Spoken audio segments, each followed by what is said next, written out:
In Haiti and the Dominican Republic, whispers still circulate about people who claim to command mysterious powers. They speak of summoning spirits the locals call zombies. These are not the mindless corpses of Hollywood movies. Instead, these tales reveal a hidden and darker tradition of Caribbean sorcery. The word zombie in Haitian Creole is zonbi, derived from a Central African Kikongo term meaning soul. When Haitians speak of zombies, they focus less on empty bodies and more on the handling of invisible spirits. People believe these spirits can be harnessed as supernatural helpers, used to sway court cases or punish unfaithful spouses. Some even claim these forces can bring illness or pain.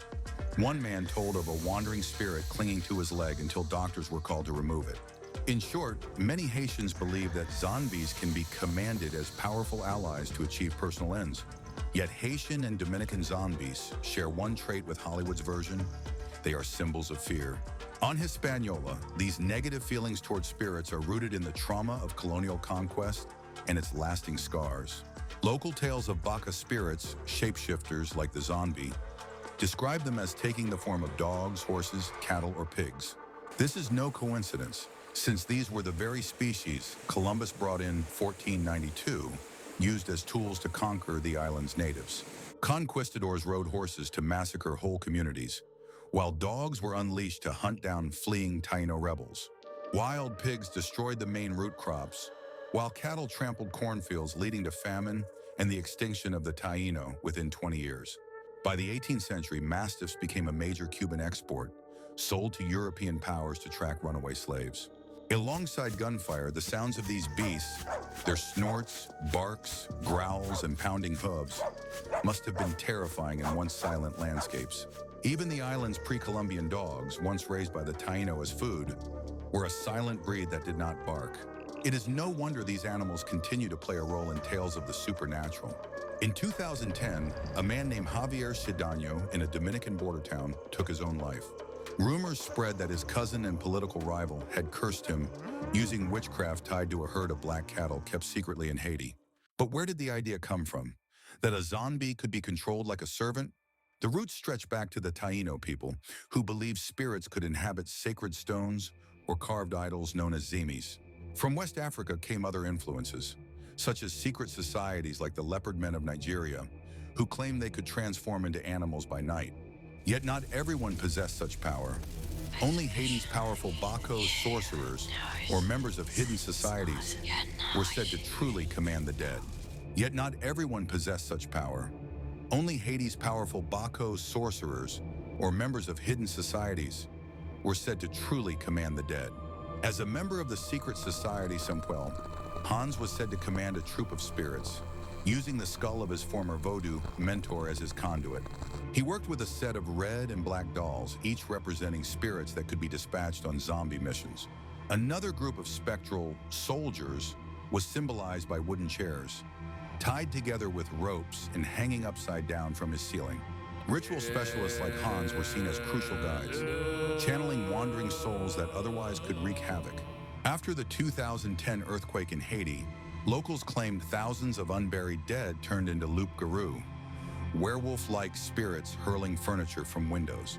To many, the werewolves were nothing less than restless souls, seized and driven by unseen hands of occult power. Stories like these were not isolated. They often took the form of pacts with the devil, linking sudden wealth to death. During the U.S. Marine occupation of Haiti in the 1920s, rumors spread that an American sugar company, HASCO, secretly commanded a ghostly zombie army. Locals whispered this was the real reason behind the company's extraordinary profits. Likewise, whenever foreign technology appeared in rural areas, it often sparked suspicion, as if such machines did not belong.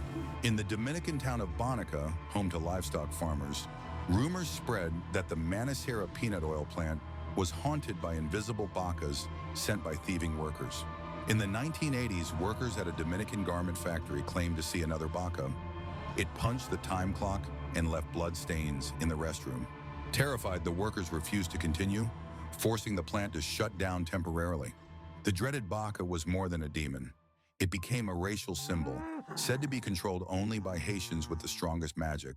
This belief reflected Haiti's history, when during the 18th century sugar boom, enslaved Africans made up the majority of the population. For centuries, African spiritual practices were dismissed by colonizers as nothing more than black magic.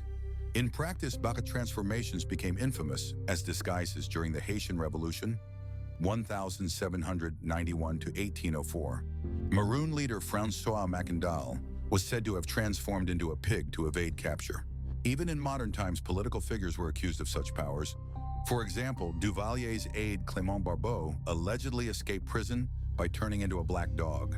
Duvalier, enraged by this supposed escape, ordered all dogs in Port-au-Prince to be slaughtered. In the end, the spirits of Hispaniola may terrify most who live there, yet they are also valued for their power.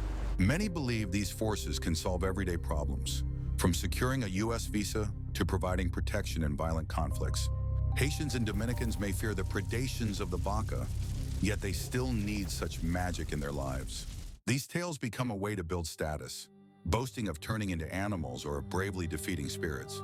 From sacred stones to colonial beasts, from secret societies to modern factories, the stories of the zombie and the Baka have never faded. They are more than myths. They are echoes of conquest, resistance, and survival. Even today, Haitians and Dominicans live with these spirits, fearing them, needing them, and retelling them to define who they are. In the Caribbean, the dead do not rest quietly. They walk, whisper, and remind the living of a history that refuses to die.